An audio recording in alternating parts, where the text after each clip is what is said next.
I'm not going to end up doing the recording after this. I thought I'd be done by now, but here we are.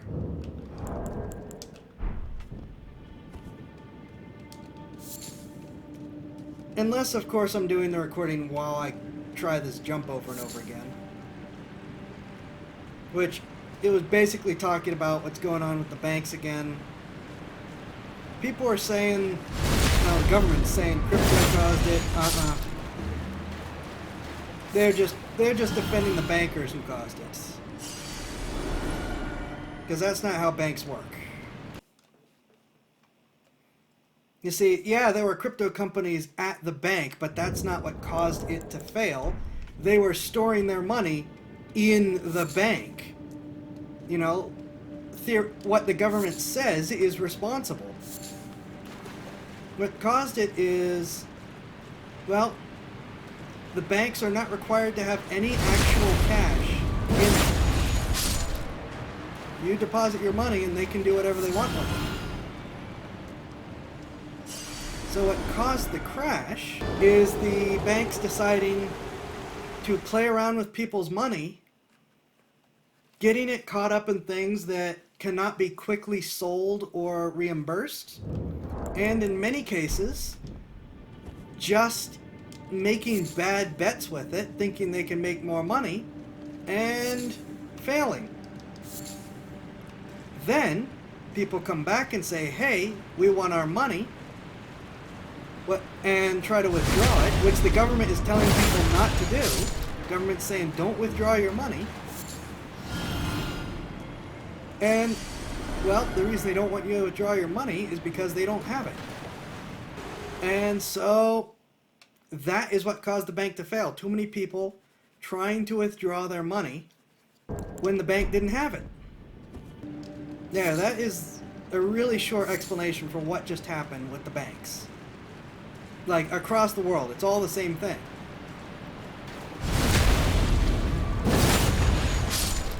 And it's nothing new. I mean, you go back and listen to the Roosevelt fireside chats. He's talking about the same stuff. Well, he's sounding like he's saying the same thing that current politicians are saying, which is, don't take your money out of the banks. Don't be irresponsible. You want to be responsible with your money, right? Keep it in the bank. That's responsible. The banks are solvent as long as no one takes their money out. So yeah, that's what's going on in terms of why the banks are failing.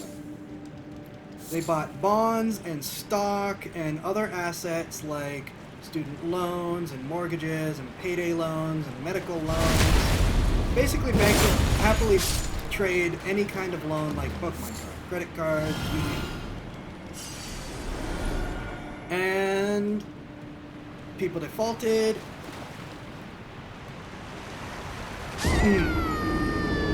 People went bankrupt. People just stopped paying. Hate to put it this way, but in some cases, people just died. They're not collecting the money on these things. Stocks went down. Companies crashed. You can find the lists that show money that's just lost and never coming back from banks. They're required to report it. They just not are very loud about it. What I'm saying, sometimes the more things change, the more they stay the same. Yeah, pretty much. Like you'll hear some people talking about all the technicalities of things called fractional reserve banking and things. Here's the boiled down version. The fractional reserve number is how much cash banks are required to have. Anything above that number they're allowed to play with.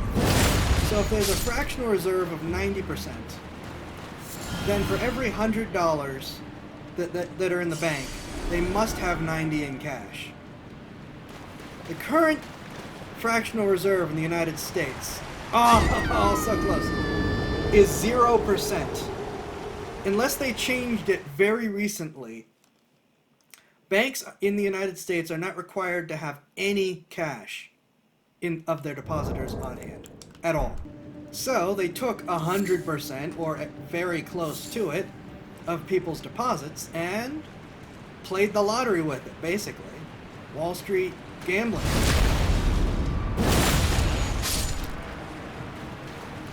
So that's what's caused the banks to crash. The reason that they're saying crypto caused it is because there were crypto companies involved with the banks. Oh!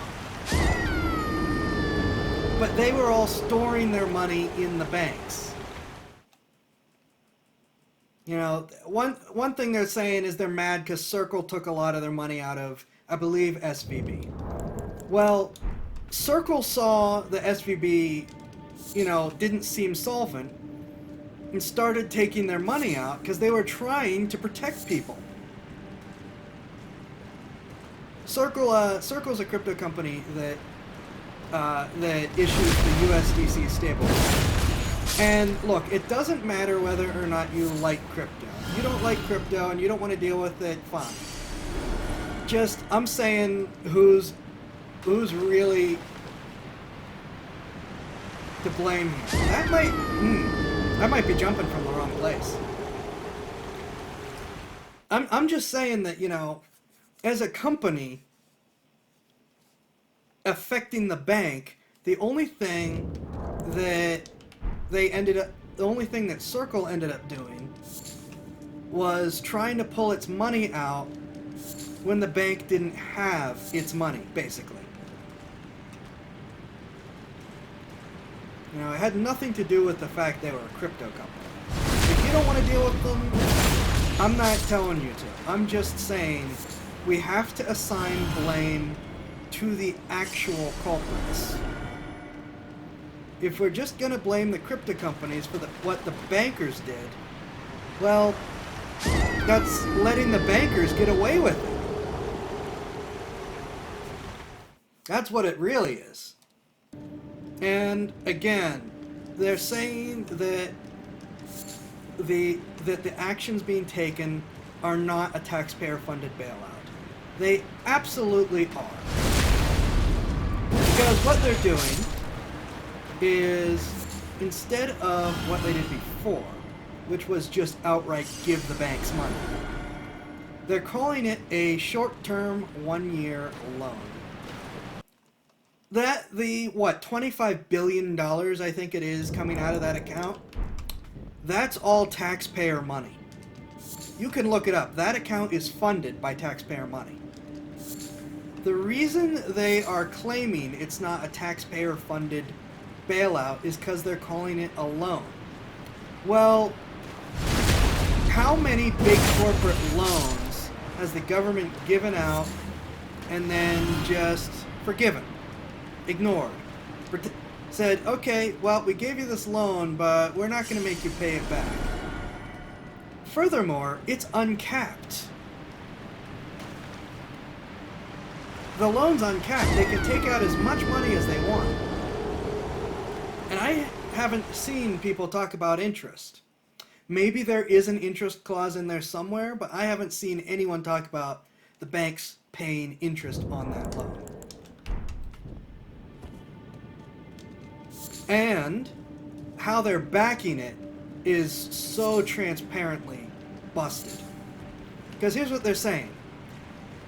They're treating it like a mortgage or a car loan, or really, in many ways, a little bit like a pawn situation, only without a real repo clause. Because here's what they're saying they're going to do. It's going to be backed. I bounced off it. I bounced off of it. I almost have it. I almost have it. They are saying that these bad bets that the company's made are what will back it. Well, here's how it works. Let's say I pay $100,000 for, we're going to say for a house.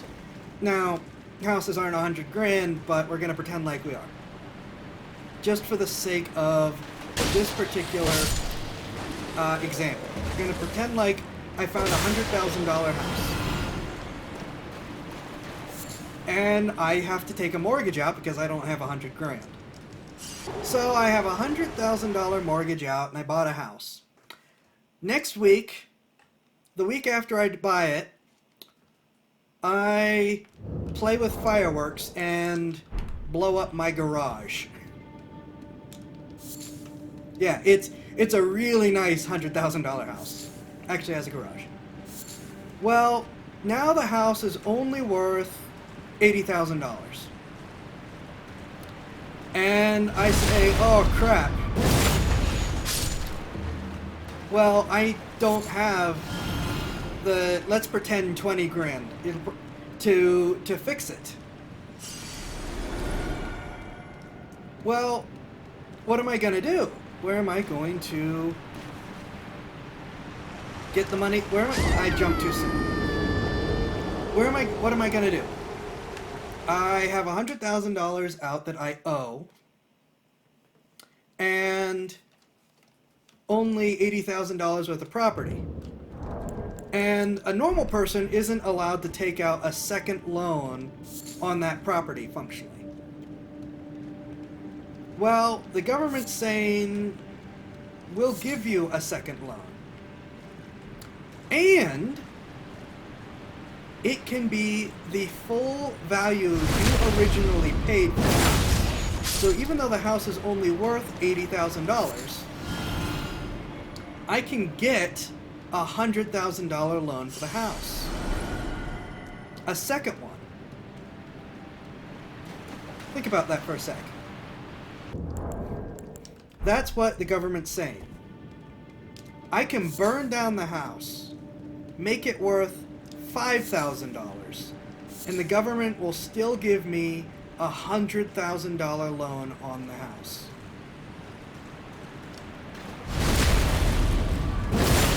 That is what they're doing. And the argument is, yeah, well, at least it's backed by something, even if it's at par in the... Okay, so I can burn down the house. It's just a plot of land now. Still worth it. Still a $100,000 loan. And the argument is that I've seen people tossing around for why this is supposed to be okay is it gives them time to correct things. Well, we have seen that the only thing that the banks do is take the extra leeway they're given and run with it. Because, think about this. They have just incentivized holding bad assets.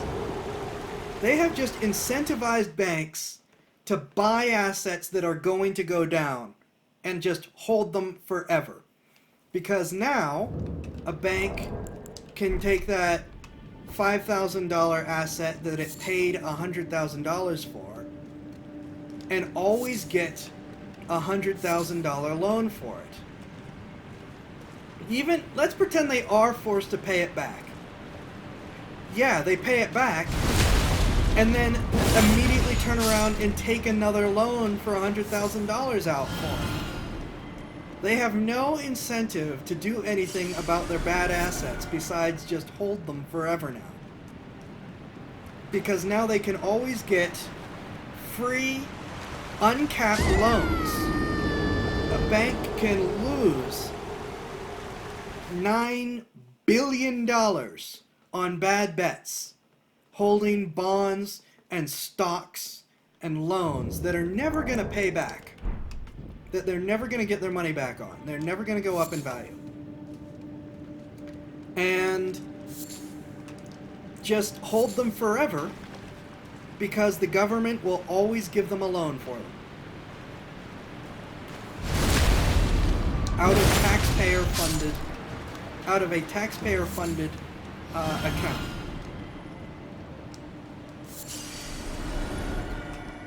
Why should... Yeah, we all should have gone into banking.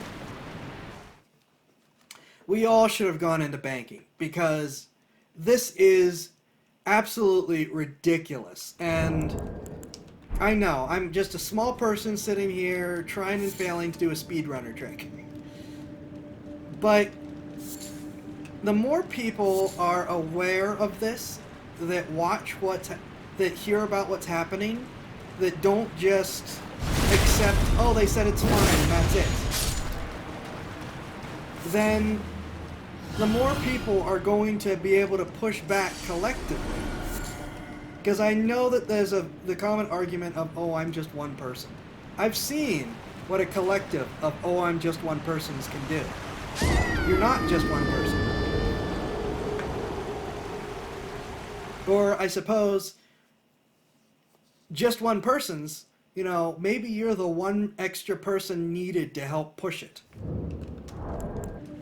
So yeah, that's the basics. I mean, they use a lot. The finance is deliberately set up to be very confusing, so regular people don't deal with it. But that is the basic version of what caused the crash. Banks buying stuff that crashed in value and then didn't have cash to be able to return to depositors, and why it is a taxpayer-funded bailout that encourages bad behavior. Taxpayer-funded money being given out as, quote, loans, uncapped, unrestricted, for absolutely worthless garbage. So that is the short of it. I'm trying to think if there are other things to cover, but that really summarizes every bank that has been involved in this failure so far. Ah!